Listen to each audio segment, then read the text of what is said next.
Bismillahirrahmanirrahim. Assalamualaikum warahmatullahi wabarakatuh. Perkenalkan, saya Rizka Julio Arifin dengan NIM D041201016. Pada kesempatan kali ini saya akan mereview materi tentang suku Bajau.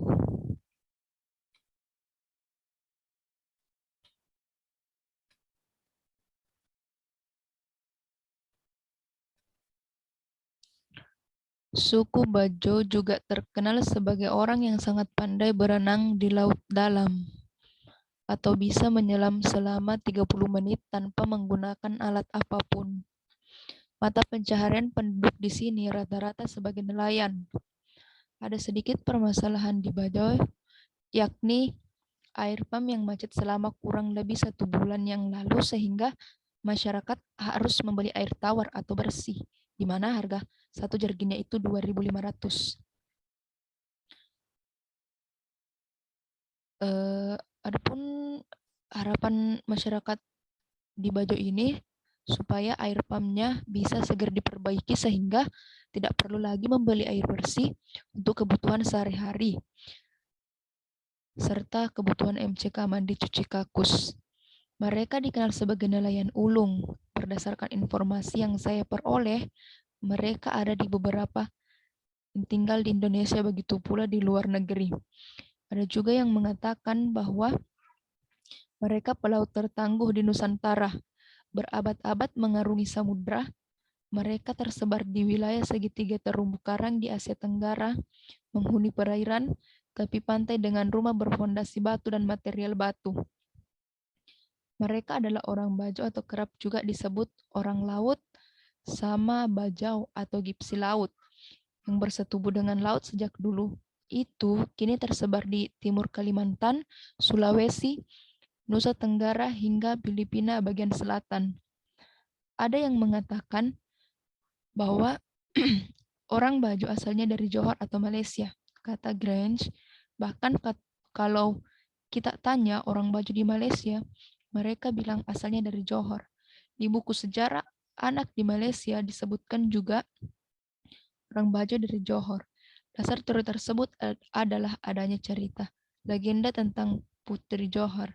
Diceritakan dahulu, orang Johor dan orang Bugis banyak-banyak mendiami wilayah Johor hingga akhirnya Putri Johor hilang. Orang Bajau hilang untuk mencari sang putri dan tidak boleh kembali sebelum menemukannya. Disitulah penjelajahan orang Bajau dimulai. Karena tak menemukan, maka orang Bajau pun tak pernah kembali. Kemarin sempat mengunjungi salah satu kampung Bajau yang ada di Gorontalo, tepatnya berada di Kecamatan Tilamuta, Kabupaten Bualemo, Gorontalo. Lebih kurang 15 menit untuk sampai di kampung ini dari ibu kota Kabupaten Bualemo. Susunan rumah panggung di pesisir pantai yang saling berhubungan dengan jembatan kayu menjadi salah satu pemandangan yang cukup menarik. Kala itu suasana tak cukup ramai, entah mereka sedang mengarungi lautan untuk mencari ikan atau ada hal lain. Setidaknya harapan saya ke depan bisa berinteraksi dengan mereka untuk tahu lebih banyak mengenai suku Bajau ini. Selain itu, bisa menggali lebih jauh mengenai mereka di beberapa tempat yang ada di Indonesia maupun di luar Indonesia. Suku Bajau dikenal sebagai pelaut ulung yang hidupnya berada di atas laut, bahkan perkampungan mereka dibangun jauh menjorok ke arah lautan bebas tempat mereka mencari penghidupan. Laut bagi mereka adalah satu-satunya tempat yang dapat diandalkan. Orang Bajau pun menyebar ke segala penjuru wilayah Nusantara semenjak abad ke-16 hingga sekitar 40-50 tahun silam atau perpindahan terakhir terjadi di berbagai wilayah di Nusa Tenggara Timur. Di berbagai tempat, orang Bajau banyak yang akhirnya menetap baik dengan inisiatif sendiri maupun dipaksa pemerintah. Namun tempat tinggalnya pun tidak pernah jauh dari laut.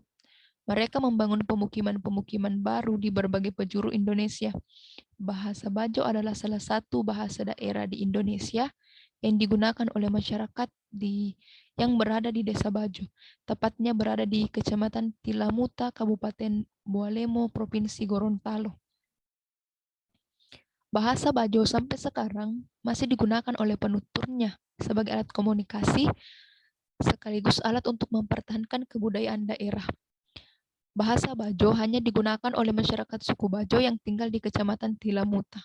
Bahasa Bajo juga selain digunakan oleh masyarakat suku Bajo yang tinggal di Kecamatan Tilamuta, juga digunakan oleh orang-orang Bajo yang berada di daerah lain. Suku Bajo adalah suku bangsa Nusantara yang hidup di laut. Mereka membangun rumah-rumahnya di atas laut. Mereka dikenal orang-orang darat sebagai orang laut karena semenjak dahulu orang-orang Bajo kerap mengembara dengan perahu. Populasi mereka pun tersebar di banyak perairan Nusantara. Sebagaimana penduduk Jawa mempunyai agama Jawa dan penduduk Sunda mempunyai Sunda Wiwitan, orang-orang Bajo juga memiliki agama asli mereka sendiri. Mereka percaya kepada roh nenek moyang penguasa lautan yang mereka puja sedemikian taksimnya. Karena arus zaman ketika Islam sangat berkuasa di lautan, mereka pada akhirnya mengadopsi Islam. Jadilah agama mereka suatu perpaduan antara keyakinan asli mereka dengan Islam, layaknya Islam kejawen di tanah Jawa. Hal lain yang tidak diketahui oleh banyak orang adalah tentang awal keislaman mereka. Masyarakat Bajo menerima Islam dari Maliku Saleh, Sultan Aceh abad ke-13 itu menolong orang-orang Bajo saat terusir dari negerinya atau Jongor dan Malaka. Mereka juga sangat berjasa pada penyiaraan Islam di Sulawesi, Bone, Goa, Buton, dan lain-lain. Orang Bajo mengikuti ritual pernikahan dan sunatan secara Islam, tetapi pada waktu yang bersamaan menggunakan tradisi asli ketika melakukan ritual kelahiran dan kematian. Orang-orang Bajo dipercaya oleh Maluku Saleh untuk menjadi prajurit armada laut, mengantar para penyiar agama Islam ke pulau-pulau belahan timur, dan menjadi awak perahu dan nahkoda para pedagang Islam. Pertemuan mereka dengan Sultan Maluku Saleh, penyiar Islam dan pedagang Islam itu yang menjadikan orang-orang Bajo menerima Islam sebagai kepercayaan bersanding dengan kepercayaan asli mereka. Terhadap ritual duata, upacara besar orang Bajo yang ditujukan untuk penyembuhan itu tergambar falsafah, tata nilai, pandangan hidup, adat, dan seluk-beluk hubungan antara makro dan mikrokosmos orang Bajo. Ritual duata sendiri awalnya merupakan permintaan khusus kepada dewata. Setelah mereka menerima Islam, bacaan dan ritual ini berganti menjadi bacaan tasbih, tahmid, dan tahlil. Meskipun persyaratan ritual seperti jenis-jenis bunga, rumah-rumahan, bambu, dan ula-ula masih tetap ada. Seperti nasib agama-agama Nusantara lainnya, Islam Bajo juga terancam hilang akibat penetrasi para penyiar agama dan dari daratan yang dengan mudah menyebut keyakinan Bajo adalah bentuk kemusyrikan. Bukan hanya kepercayaan kepada Mbo Madilao yang akan hilang, namun semesta keyakinan Bajo juga akan tergerus habis kalau tidak ada yang terlibat untuk melindungi mereka. Kekuatan imam kampu atau penghulu agama Islam, sandro atau mangku adat, dan pak desa atau kepala desa tidak akan mampu menahan laju gerakan para penyiar agama yang datang dari daratan. Pada materi suku Bajo ini saya mempunyai 2 subbab. Yang pertama itu tempat tinggal suku Bajo. Suku Bajo menetap di rumah-rumah sederhana yang juga tak terpisahkan dari laut. Mereka membangun rumah di tepian pantai atau laut dangkal dengan tiang pancang untuk menjaga rumah dari pasang air laut. Rumah mereka beratapkan rumbia, berdinding kayu, dan dalam satu rumah biasanya dihuni oleh satu keluarga atau lebih. Perahu kayu sederhana diparkir di pelataran rumah yang dalamnya pun air laut, yang halamannya pun air laut, menjadi sarana transportasi sehari-harinya. Kemudian materi kedua itu mata pencaharian suku Bajo. Sumber utama mata pencaharian mereka adalah mencari ikan. Dengan lautan yang menghampar luas di sekitar mereka, di sanalah tempat mereka mencari nafkah yang dapat dipelajari adalah dalam kehidupan sehari-hari suku Bajo bekerja mencari ikan dengan cara-cara tradisional yaitu memancing, menjaring, dan memanah. Hasil tangkap ikan ini akan dijual kepada penduduk sekitar pesisir atau pulau terdekat. Beberapa suku Bajo sudah mengenal teknik budidaya produk laut seperti lobster, ikan kerapu, atau udang.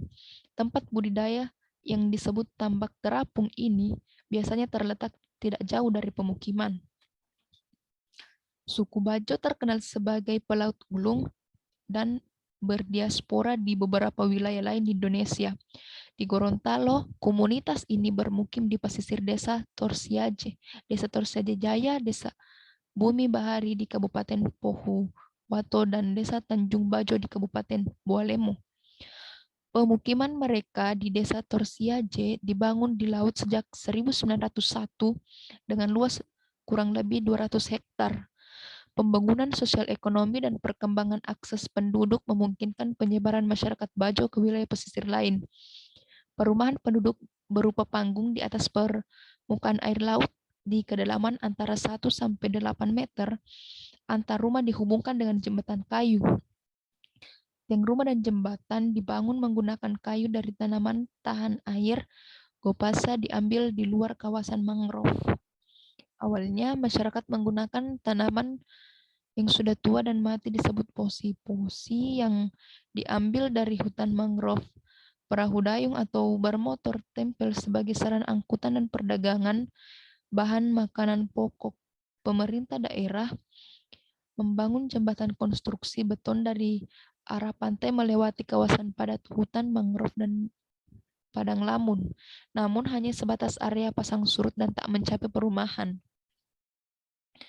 Masyarakat tak menyetujui lanjutan pembangunan jembatan ini dengan alasan akan masuk sepeda motor ke pemukiman hingga pencarian objek perahu penduduk akan hilang. Alasan lain, bagi luas kerusakan mangrove dan padang lamun akibat konstruksi jembatan dan tak dapat dihindari kebisingan, asap, dan oli buangan mesin sepeda motor bisa mencemari perairan laut. Itulah review materi tentang suku Bajo. Mudah-mudahan materinya dapat bermanfaat bagi saya. Terima kasih sudah menonton dan sekian. Adapun materinya, adapun sumber materi dari reviewan saya dapat dilihat pada link di bawah ini. Assalamualaikum warahmatullahi wabarakatuh.